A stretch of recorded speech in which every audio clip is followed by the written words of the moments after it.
everyone, my name is Gabby, and today I'm bringing you my final review of Marvel's Agents of S.H.I.E.L.D. We're discussing Season 7, Episode 13, entitled What We're Fighting For. I'm just gonna dive right on in and get started with my review because I have so many thoughts on this final episode and I want to make sure that I have enough time to cover all of them. So, spoilers are happening. If you haven't watched the episode, go and watch it, but for all of you who have seen the episode, let's do this. So right off the bat, I want to say that the table read that they released for this final episode absolutely broke me. I was in full-on tears watching it. And I'm gonna reference back to the table read a few times, that's why I want to bring that up, but thank you so much to Marvel for giving us that footage. Now you need to give us the bloopers for Season 6 and Season 7 and several deleted scenes. You can keep the content coming, I know there's more of it. So I think this may be kind of a controversial stance, but I liked the simple title card and intro for this episode. I love that it starts out black screen, we get the plain Marvel's Agents of S.H.I.E.L.D. logo, and then we cut into the first act of the episode.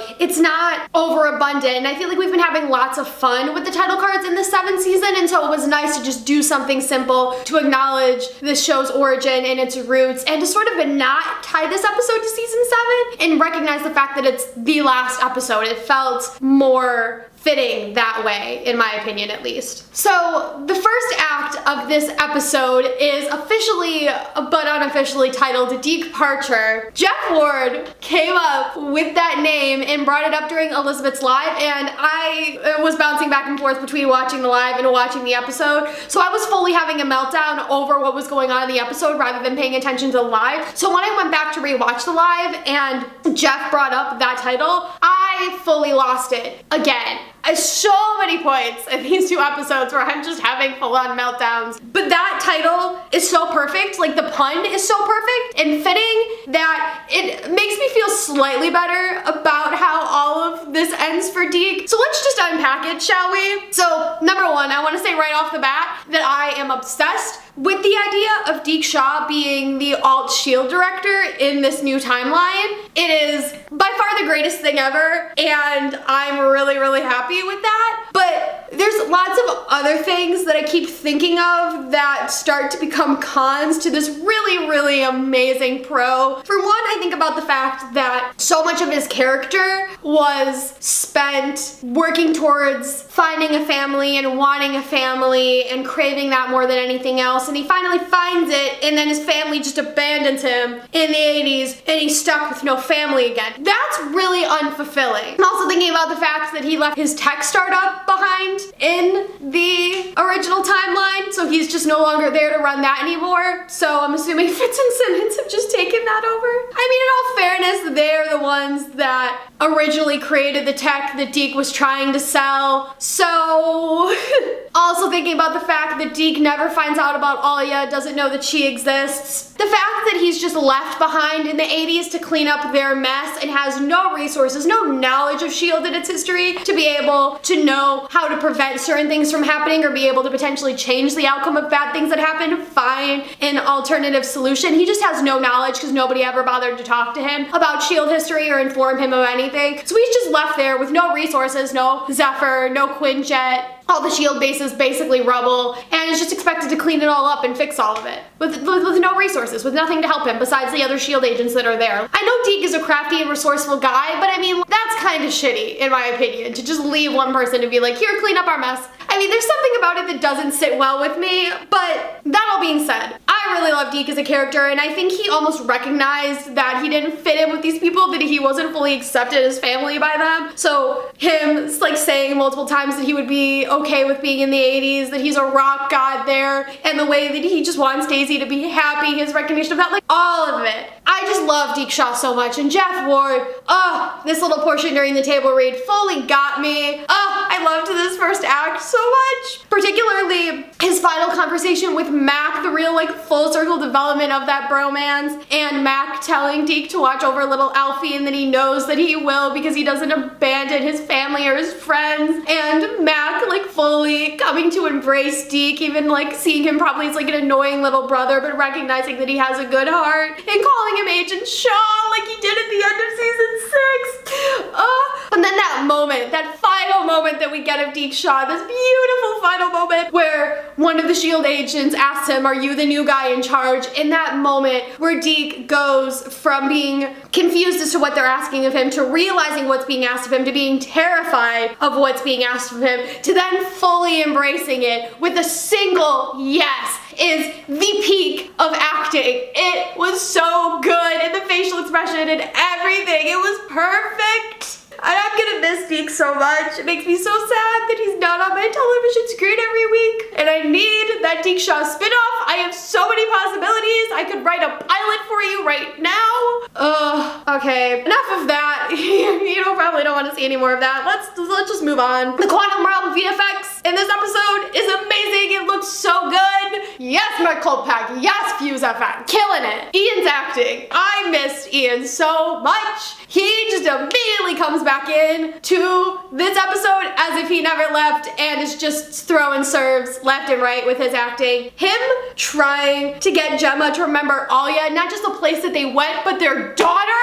Oh, come on. That it hurt when you go back and rewatch it and you know what's going on there. And then the flashbacks. The fact that we get to see these flashbacks twice. First without Alia and then with Alia. And Piper and Flint are in the flashbacks. I missed Piper so much. And Flint, I love the fact that both of them are here to stay and that we've included them as part of the SHIELD family. I love them. We also get to see Enoch without a face, which feels like a very nice and satisfying payoff because the first time we ever see Enoch, it's him ripping off his skin and getting into the shower. And I think we've always sort of had that question in the back of our mind of what does Enoch look like without any skin on, and they give us that, and the VFX there is beautiful. And I also love how these characters have been impacted by the people that they've been with. Enoch taking a copy of the time stream from the Chronicons because of Fitz making him more of a rebel. I love the Enoch-Fitz relationship. Although I feel like Fitz fully did not value Enoch because when he finds out that Enoch's dead, he's just like,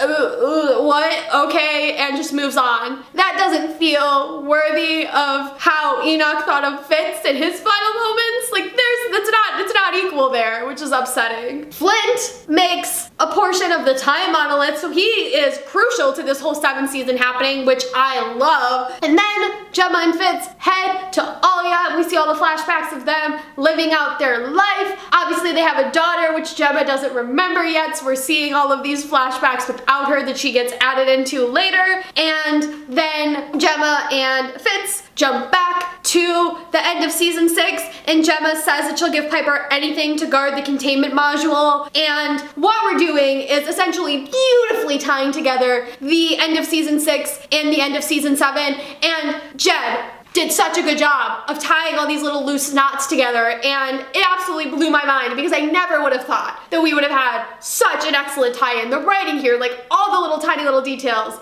is amazing to me. Particularly one moment that I had a full freak out attack over because I just couldn't believe it was when we get to see all of the SHIELD agents, particularly I think it's Sousa, Yo-Yo, Simmons, and Fitz that are in the hazmat suits, and we get that shot again from season 6 of Gemma walking out of, I'm assuming it's Zephyr 1, with all of the different SHIELD agents who we're assuming are just random people in hazmat suits that were sent as backup, not even realizing that these are main cast of characters that are in these hazmat suits.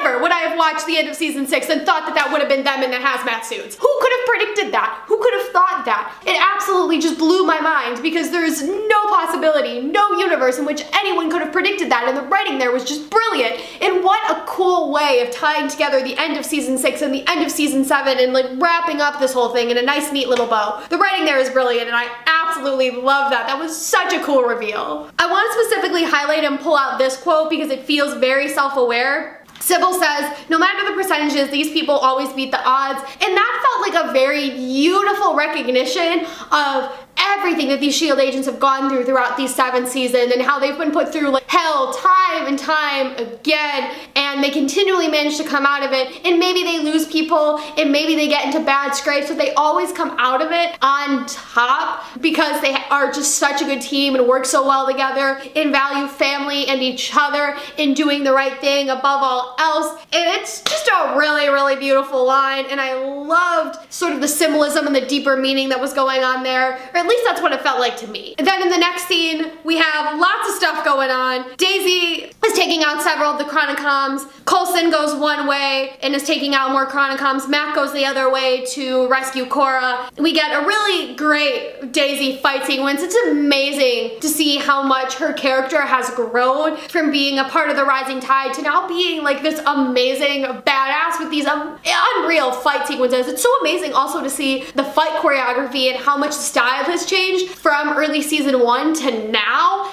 Props to the amazing, amazing, amazing team that works on stunts for this show, because everything has to be so tight with the choreography and every punch has to be precise and you have to make sure that it looks good on camera, and there's so much work that goes on there that I don't think people recognize and realize. And so when you watch these fight sequences, and we get a really good one later on in the episode that I think is probably one of the most epic fight sequences we've gotten because it's cut together so beautifully. The choreography that it must take to put all of that together and to make sure that all of your actors are safe, and that if you have stunt people in, that they are fit perfectly into the episode and into like the camera angles and their positioning and everything. Like there's so many tiny little details and kinks that need to be worked out for these fight sequences, and they look absolutely epic. So props to the team on S.H.I.E.L.D. that handles stunts and fight sequences. You are all amazing. So Sybil finds Coulson, and we have this really terrifying moment where you're like, oh no, what's gonna happen? Is she gonna like destroy him? And that's like how it's gonna go out, because I feel like S.H.I.E.L.D. ends with Coulson. It's weird to see a S.H.I.E.L.D. existing without him, but we get something a lot more epic instead, which we will get to in a few seconds. We get this amazing VFX of Yo-Yo, and it's so interesting to see the way that her power has shifted from when we first met her character in season 3 to now, and how the VFX around how her character is portrayed is different. I think the VFX is slightly different in terms of the style of it, and I really, really love that in the character development there, that Yo-Yo is no longer Yo-Yo. She is a slingshot, and I love that. Gemma, Fitz, Yo-Yo, and Sousa infiltrate the lighthouse. Gemma has a moment where she's starting to like ramble something, like I think she says stars in her skies or something, like she's still doing a little bit of that incoherent rambling stuff, and then she looks to Fitz and she says, I think I remember what we're fighting for, and she has tears in her face and she's remembering her daughter, and wow, Elizabeth's acting there was just so good. Oh, it was unreal how good it was. Oh. So then we move on to the Quake versus Quake fight. And the VFX here is amazing because we've never had to see Daisy fight someone of her own caliber, plus someone who has an additional power on top of that. So Nathaniel has not only Daisy's Quake power, but Cora's power as well. I have to imagine the VFX there had to be tricky because you have two people with the same abilities fighting each other, but it looked really good. And the set too, I'm obsessed with the set for episode 12 and episode 13. It looks so sleek and smooth and pristine, and these epic bubbles that look like mirror balls that are on this set for this Quake v Quake fight looks so good. It's beautiful. So props to the set design team for absolutely killing it with this Chronicom ship set design. It looks stunning. I think one of the things that I'm gonna miss most about this show is Coulson's sarcasm. I'm starting to recognize more and more that he has lots of really good one-liners. His sarcasm as he has this conversation with Sybil where he's fully one step ahead. He's on the offensive instead of having to play defensive, which the S.H.I.E.L.D. team has pretty much been doing for the entire season, and sees Sybil's creepy smile as he says that Fitz and Simmons are in the lighthouse and she goes to target the lighthouse, and he's like, the sweet creepy smile, that's new. But then he's like, well, you see, we already won, the war's over, and just sort of mimicking her line from, I believe it was in episode 12. So he mimics that line to her. We just needed you to enter your authorization because Fitz and Simmons have taken the lighthouse and we have infiltrated your ship and this is over. And she asks what comes next and is sort of just like confused and I think is interested because she still fully doesn't believe him. And then we get what is the most epic moment in this finale that I am just high-key obsessed with. Melinda May drops down from the ceiling, hits this epic fight stance, and just says, "The cavalry!" And we start on what is the most epic fight sequence in S.H.I.E.L.D. history because it's cut together with the cavalry, Coulson, and the Chronicoms all fighting, and then Daisy and Nathaniel fighting, and so we have like these two different fight sequences that are going on being cut together, just beautiful epicness. But that moment of May owning up to her being the cavalry and fully embracing it, what full-scale character development from before not being liked being called the cavalry to learning about what that actually means to it being dredged up again in the framework, payoff of it, of her calling herself the cavalry and recognizing her empowerment and her strength. Oh, I mean, it's unreal writing. And Clark's reaction during the table read of him being like, yes, god damn it, was so me. It was so everybody who has watched this show for all 7 seasons. The payoff there was beautiful, and I'm fully obsessed with it. Cutting back to May and her empathic abilities and me being confused as to how the hell they work, Mac rescues Cora, and Cora uses her ability somehow to turn the Chronicoms. May puts her hands into a little containment thing,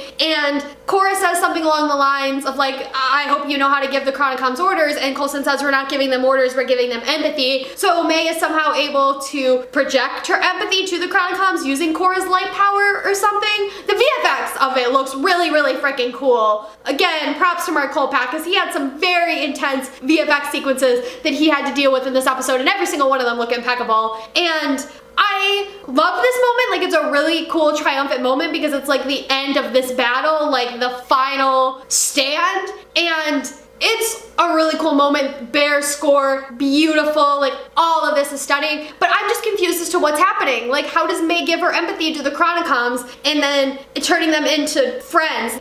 When Gemma, or I think it's Yo-Yo. Yo-Yo is the one that asks if they're friends or foe, and they say friends as we have always been. And like, that's great because it means that this is all over, but at the same time, how did that work? How did that all happen? Like, someone explain to me what happened there because I'm confused. But either way, like, happy to see that everything ended well, and because you kind of figured that it would. To cut back to like the final moments of this Quake v Quake fight, and we get to see Daisy flying off of these balls and bouncing back and forth. Oh, it looks so good. And then Daisy has this whole Quake explosion as Nathaniel is quaking her, and she takes it and like explodes outwards with it, and the whole ship explodes. The VFX there is beautiful. And I think Nathaniel says like, in order for you to take me down, you have to die with me, and she says that's the plan, and you like fully think that she sacrifices herself. She looks fully like Princess Leia in The Last Jedi, but they of course save her and she lives. Cora revives her. Coulson has this beautiful line that we hear multiple times throughout the episode about this is what we're fighting for, and I think that's a great title for this final episode because it's about the family, the friendships, the relationships that have been developed throughout this entire 7-season journey. This show started out as a whole bunch of people seeing a minor side character get killed off in a major budget movie and recognizing that that character deserved another story, that he deserved to continue to live on,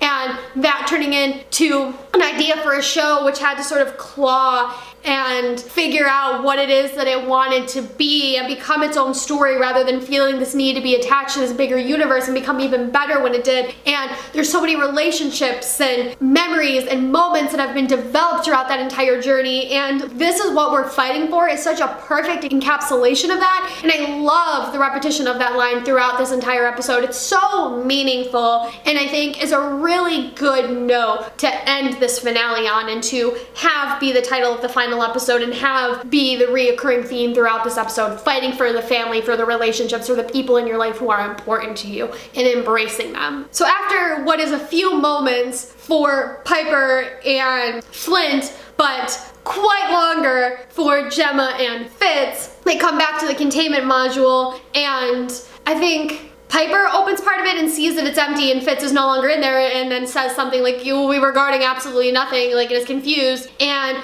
I don't know, I think it's Fitz is the one that says you were guarding our everything, and we get the reveal of Alya in the containment module, and we see her and Gemma reunite, and Gemma smile, and Fitz watching Gemma and Alya. All of this is so emotional, and then we get to see the new version of all the flashbacks with Alya in them. All of this just had me so emotional. Ian and Elizabeth together are the most freaking dynamic duo I have ever seen, and the fact that there's people that were predicting this since like the beginning of season 7 were predicting baby girl Fitzsimmons, it was unbelievable to me. I didn't think it was gonna happen until we got those promo pictures released of baby girl Fitzsimmons 2 weeks earlier than they should have been, or a week earlier than they should have been, and that was just crazy to me.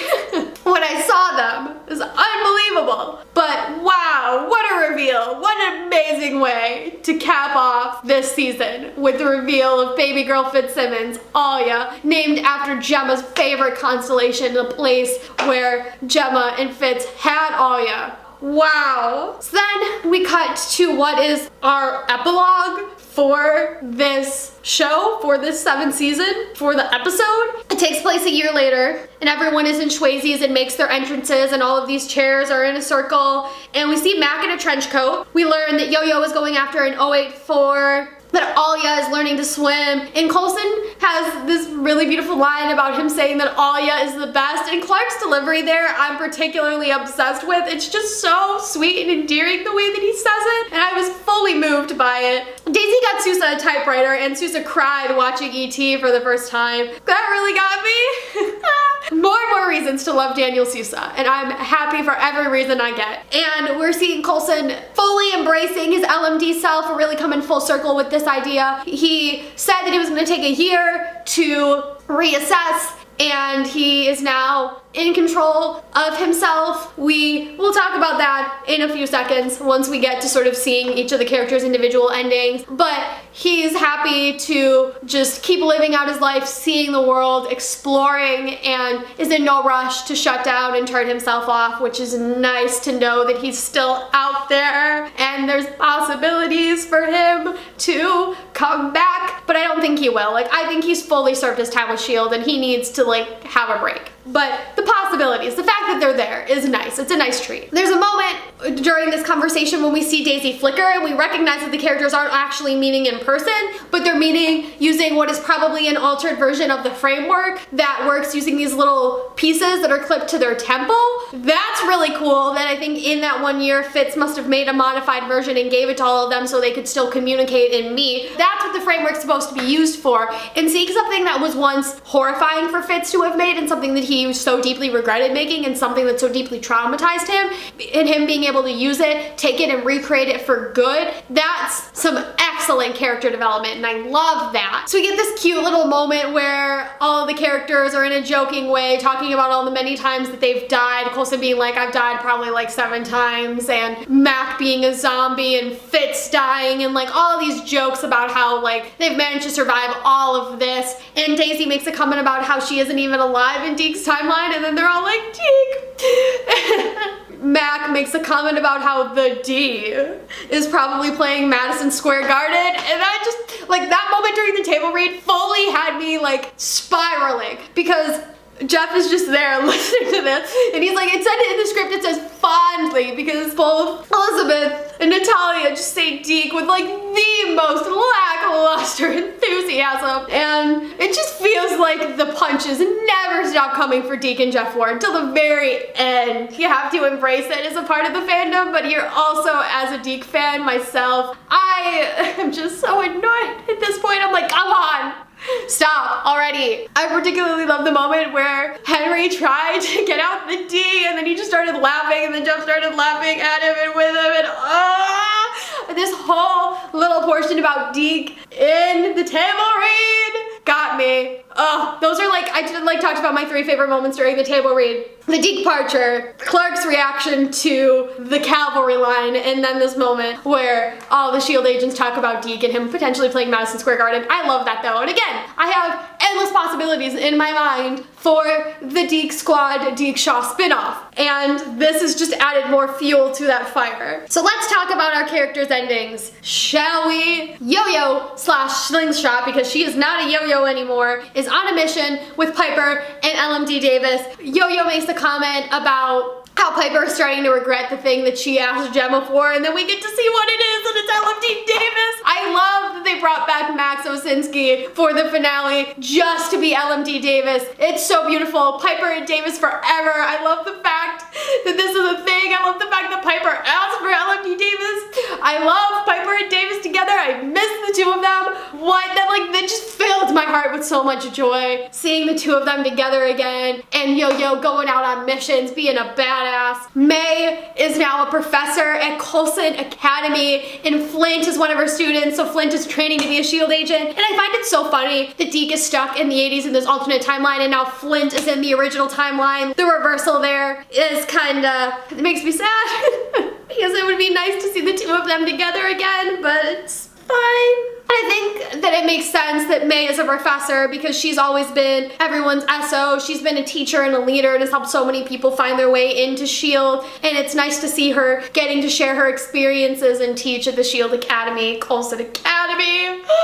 Oh, how epic. Fitzsimmons are having a picnic with Alia. This moment in the episode is really, really special, and I think it's probably my favorite ending of all the characters. And Simmons mentions an anatomy analysis to Daisy. We never find out what that means, but I'm curious. Spin-off possibilities? Will we ever find out what that means? Who knows? Mac is fully the badass director of SHIELD with his cool ass frickin' trench coat, and when we see him take off his headset piece for the framework, he's on a frickin' helicarrier, and that zoom out, that gorgeous zoom out as we see the full helicarrier. Oh, stunning! Such good VFX. And Daisy is in space with Cora and Sousa, and she's training Cora to be a SHIELD agent, and they're looking out at this like gorgeous star in the galaxy. Oh, Daisy and Sousa together, and Daisy taking in Cora, sort of taking Coulson's place and being able to find those new SHIELD agents, find those new people, and be able to give them a family and be able to do for others what Coulson did for her is really, really beautiful and special, and I love that. And then we see Coulson, and he got the briefcase that Mac left for him, and the combination for it is 136, which is the number of episodes in Agents of S.H.I.E.L.D. What a nice Easter egg. Coulson opens it, and he has the button to shut himself off, so he's fully in control of whether he stays on or off, and I love the fact that he is given that power, not anybody else, because I think that's the thing that makes this whole arc really satisfying, is that if he's going to stay turned on or shut off, that's entirely up to him rather than somebody else taking his life into their hands. He now has the ability to choose for himself whether he lives or dies or decides to power off. That's really, really great. And then we get to see Lola. I love that it ends with Lola. I know there were some people that were upset about seeing Lola be really tricked out. Mac is a mechanic, and so it makes sense that he would upgrade Lola. As Coulson mentioned before, he's not the same person that he was before, so it's almost a nice parallel for his car to be tricked out and be a different version than the Coulson that we originally met. I think that it makes sense. The only thing I would say is I would have kept the red paint job. I'd be fine with like all of the upgrades and modifications, but I liked the red paint job because I think it's so iconic and representative of Lola and that car, and like when you look at Lola, like you immediately think of the red. So when I saw it have the fully black paint job, I was like, oh. But that aside, the VFX for it looks really, really good, and I think it makes sense for Coulson to have a fully upgraded car because he's an entirely new person. I think there's some symbolism going on there, and I love it. And then seeing Coulson slide on the aviators and him just saying cool and riding off into the sunset, and the fact that the avenue that he's riding off on is Kolpak Avenue, that's such a brilliant Easter egg. It's such like a nice little way of acknowledging Mark Kolpak and all of the amazing VFX and CGI work that he has done for the 7th season. So that's it. That's all my thoughts on Agents of S.H.I.E.L.D. We made it through every single episode in the 7th season. I'm going to miss this show so much. It's absolutely one of my comfort shows. I'm having so much fun going back and rewatching all of the episodes and getting to really take everything in and appreciate how beautifully the show is arced I'm going to miss it a lot. I don't know what I'm going to do with myself when I finish rewatching all of the episodes, because that's all I've been doing is just rewatching episodes and denying the fact that the show is over. I love the show a lot. I love cast and crew and everyone who made this show come to life. There's so many tiny little pieces that help to make this show come together, and everybody who played a role in it absolutely helped the show to become the seamless, beautiful work of art that it was. And I love the S.H.I.E.L.D. family, and I love what this show stands for and what it came from, its whole story, and all of the lovely people who were involved in bringing it to life, including the fans who started the Coulson Lives movement, because the show wouldn't exist without them. And I'm just really, really overwhelmed and really, really grateful that the show came into my life, because it's so beautiful and so unreal how good the writing is, how good the storytelling is, how welcoming and like beautiful and genuine this family is, and I will forever, ever, ever be grateful for S.H.I.E.L.D. and for all of the memories and the moments that I've gotten because of this show. On that note, I'd like to end by saying, here's to us who's like us, damn few. Thank you all so much for watching, and I'll see you next time. Goodbye.